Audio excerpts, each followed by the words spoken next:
Coucou les CE1, donc on se retrouve pour,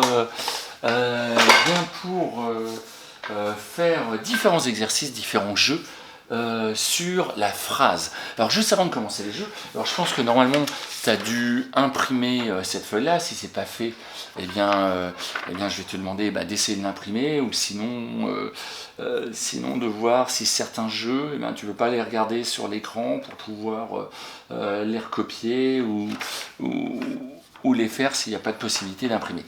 Voilà. Alors là, on va rejouer, on va faire une révision par rapport à une leçon qu'on a vue la semaine dernière. C'est une leçon sur la phrase. Alors, pour que ça soit une phrase, il faut 3 choses. Est-ce que vous vous rappelez des 3 choses qu'il faut? Je vous ai pas entendu là. Est-ce que tu peux me dire là les 3 choses dont on a besoin pour avoir une phrase? Oui, super.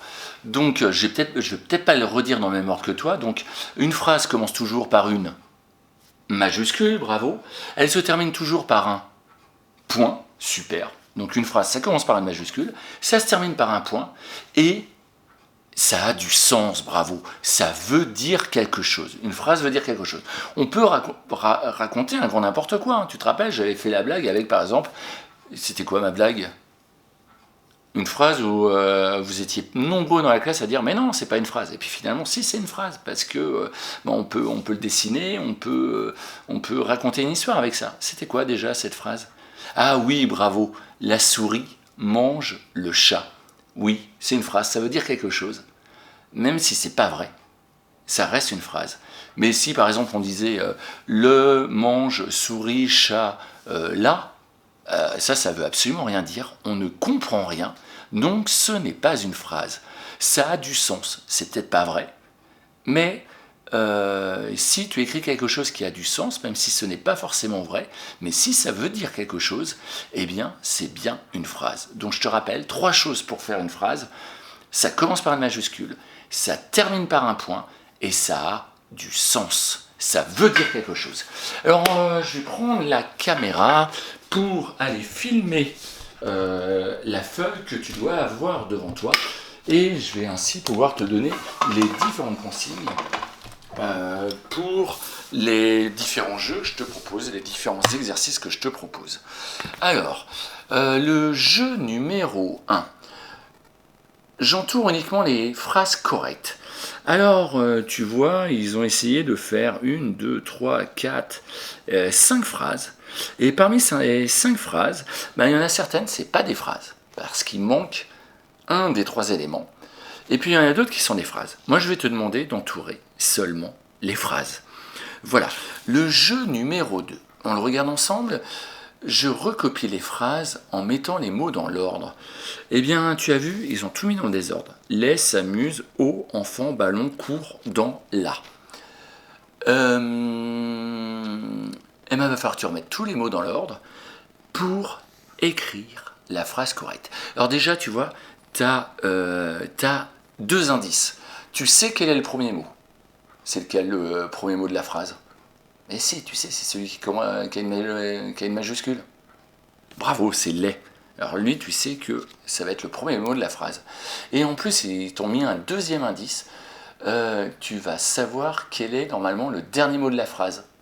Oui, c'est celui qui a un point juste après. Eh bien, le dernier mot de la phrase, bravo, ça va être court. Donc, on sait que la phrase, elle commence par les, qu'elle se termine par court. Et il va falloir remettre tous les mots dans l'ordre pour constituer une phrase qui ait du sens, parce que là, quand je lis « les s'amuse au enfant, ballon, court, dans, la », ça ne veut rien dire. Mais si tu les remets bien dans l'ordre, normalement, tu vas construire quelque chose qui veut dire quelque chose. Même jeu avec passe, mais, soir, au, parents, supermarché, ce. Alors, tu as vu, tu as encore des indices. Là, je vois une majuscule. Et là, je vois un point juste après ce mot-là. Jeu numéro 3.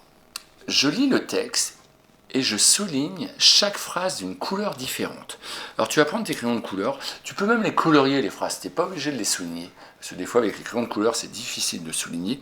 Et tu vas souligner chaque phrase ou colorier chaque phrase. Je te rappelle qu'une phrase commence par une majuscule se termine par un point et ça veut dire quelque chose. Et ensuite, tu vas compléter ce petit texte. Tu diras, ce texte contient phrase. Donc, il y a combien de phrases au total? Tu as utilisé combien de couleurs différentes? Et elles sont écrites sur combien de lignes? Tu sais ce que c'est une ligne? C'est pas pareil qu'une phrase, on l'a vu dans la classe. Donc là, on voit combien de lignes. Donc, tu vas pouvoir compléter ce texte. Le jeu suivant. Je relis chaque phrase au dessin qui l'illustre. Alors moi je ne vais pas les lire, sinon ça serait trop facile, mais chaque phrase donc veut dire quelque chose. Il y a une image à côté et tu vas relier la phrase, c'est-à-dire tracer un trait vers le dessin auquel il correspond. Le jeu suivant. En utilisant des mots dans chacune des colonnes, j'écris 2 phrases. Alors tu peux dire par exemple mon copain mange le tableau. Alors si c'est une phrase, mais ouais c'est un peu n'importe quoi. Moi j'aimerais bien que tu essayes de réutiliser correctement les verbes, les groupes nominal sujet oui, pour que ça soit vrai ce que tu racontes. J'aimerais bien que ça soit vrai ce que tu racontes. Parce que là, mon copain mange le tableau, c'est une phrase, hein, mais c'est pas possible, c'est pas vrai. Deuxième aussi, la chienne lave des croquettes. Non, ça marche pas. Hein. Donc voilà, à toi de remettre correctement pour que ça soit des phrases qui soient possibles, qui soient assez vraies. Et enfin, le dernier jeu, je lis le texte et je souligne chaque phrase d'une couleur différente.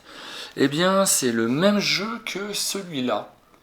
Donc, tu vas souligner ou colorier chaque phrase de couleur différente. Et puis ensuite, tu vas m'indiquer combien il y a de phrases et combien il y a de lignes. Voilà, je te laisse jouer. Ça serait bien que papa ou maman, ou que la nounou, ou papy, ou mamie, ou tata, ou la personne qui te garde là, ne corrige pas tes erreurs pour que tu puisses me donner la feuille lundi quand on va se retrouver et pour que je puisse vérifier tout ça. Voilà, allez, bon courage à toi et puis on se retrouve tout à l'heure pour les mathématiques.